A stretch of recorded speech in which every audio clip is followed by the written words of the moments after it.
Hello everyone, welcome to the 37th tutorial in the series of Complete Guide to ReactJS. So in this tutorial we are going to see the first stage that we have discussed in the last tutorial, which is nothing but mounting lifecycle. So before start of this tutorial, this tutorial will be more theoretical, and in the next tutorial I will be explaining in practical like how to attain the mounting life cycles, and whatever that I am going to discuss in this tutorials I will be explaining it practical in the next tutorial. So if someone doesn't feels like, they doesn't want to concentrate on theory, so you can skip this video and you can just concentrate on the next video.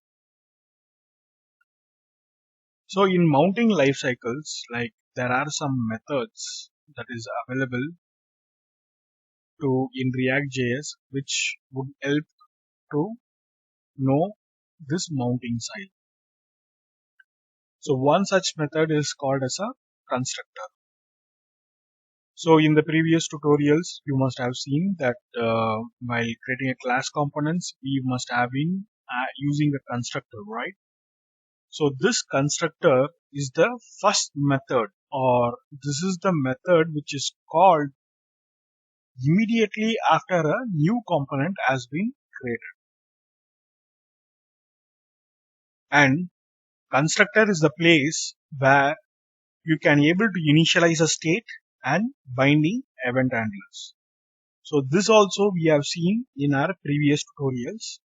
Just as a recollections, over here in constructor only you have to initialize the state and binding event handlers. You can't do that outside the constructors. And one such thing that you should not do in the constructor is you should not call any service or Ajax calls inside the constructor itself. So this is one such important things that we need to take care when we are coding. And I just want to keep you posted, like these are all the drawbacks, like should not call a service inside the constructor. And one such mandatory thing that you have to do once you have constructor in your class components is you have to invoke a super method. That also we have used in our previous tutorials. And this super method is the one which would get the properties from the parent component. So whenever we are calling a super method, we would pass props inside it. Though we are not having any properties that being passed into the child class components, we would be calling the super method over there. That is because whenever you are having a constructor, it is a mandatory thing that you need to call the super over there. And this is the only place where you can also override the state values. In the previous tutorials or the set of tutorials, I would have explained that this dot set state equal to, like, those initialization would be done in the constructor. But anywhere else, if you want to set any values for that particular state that you declared or defined, I would have recommended to use set state, right? But if you want to change the value of state within the constructor, you can go ahead and do it, because that can override the state value and it would change the values, rather than you don't have to use set state if you are doing it inside the constructor. So don't worry about it. All these things that I am going to brief right now, I will also be explaining in practical in the next sessions. But over here, I am just keeping you posted so that you can aware of and you can think of before getting into the next tutorial. And the next method, which is called immediately after the constructor, is GETDERIVEDSTATEFROMPROPS. So this is the way I am discussing is the ranking of the mounting lifecycle methods itself. There are 4 mounting lifecycle methods are there. We have one is constructor, this one is the second, and third and fourth we are going to look into it. But as the order I am discussing, the ranking in the sense which thing would be immediately called. At first, if both constructor and the get derived states from props is there, first thing that would be called as the constructor, then the get derived state would be called, then the next one, like that it would be. So over here, the second ranking is nothing but the get derived state from props. This is a static method, that is an inbuilt method that is present in the React.js. And when the state component is dependent on the props, at that time you can use this particular method.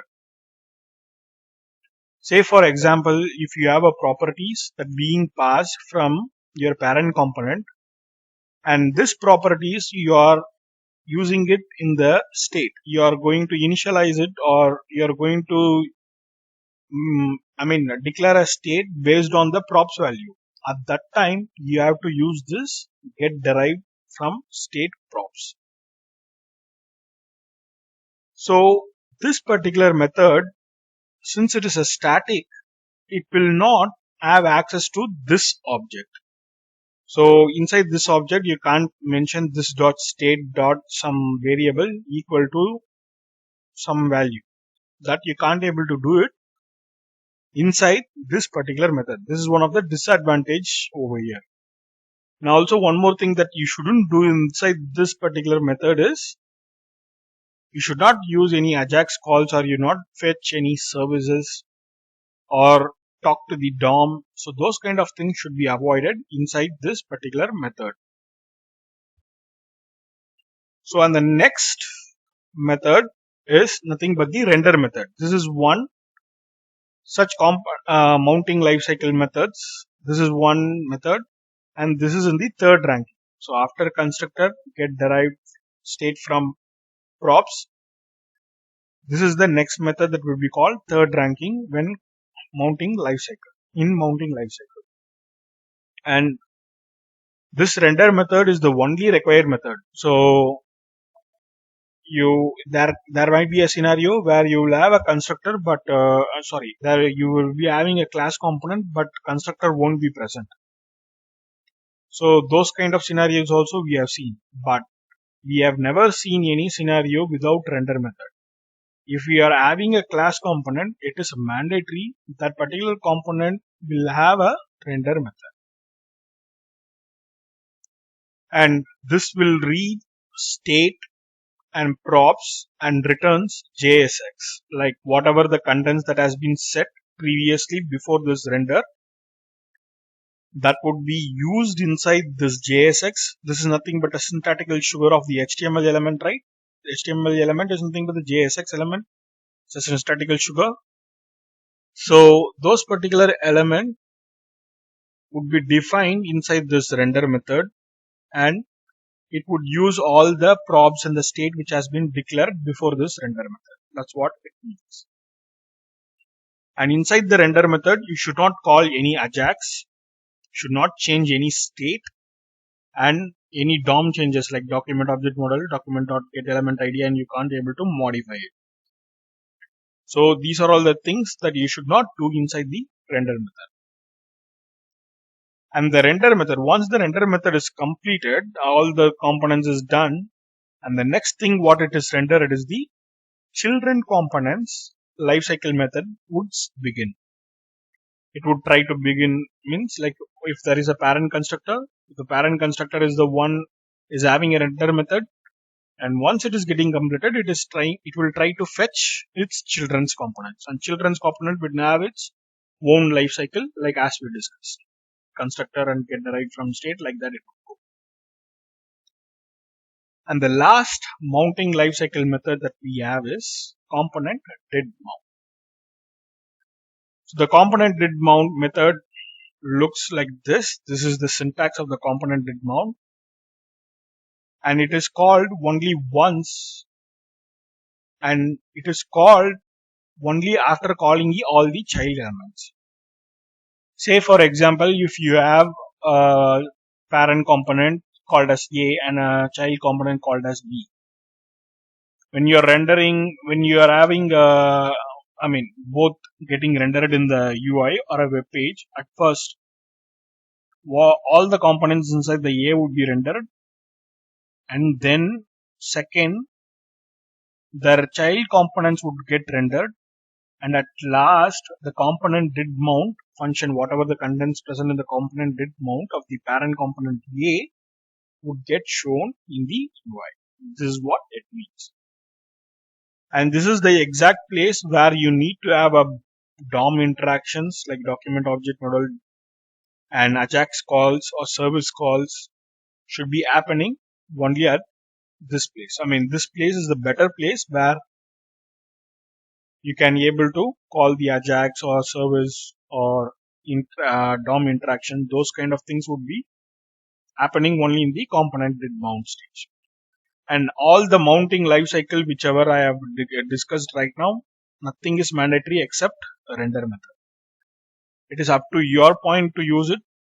And the using of this, what is the advantages? Like as I discussed, like if in a real scenario, like you might come across like certain point, like where you want to find where the error is actually occurring in your application. So at that point of a time, you can have these methods, and thereby you can debug or you can able to find the easy bug in your code. So hence this mounting lifecycle methods would be interesting and would be useful at that point of a time for you. And that's it from this tutorial. In the next tutorial, practically I am going to explain how to attain all these 4 methods that I have discussed in this tutorial. And practically I am going to explain like what is the difference, what is the use of it, like that. So that's it from this tutorial. Thank you and have a nice day, and please feel free to subscribe. Thank you.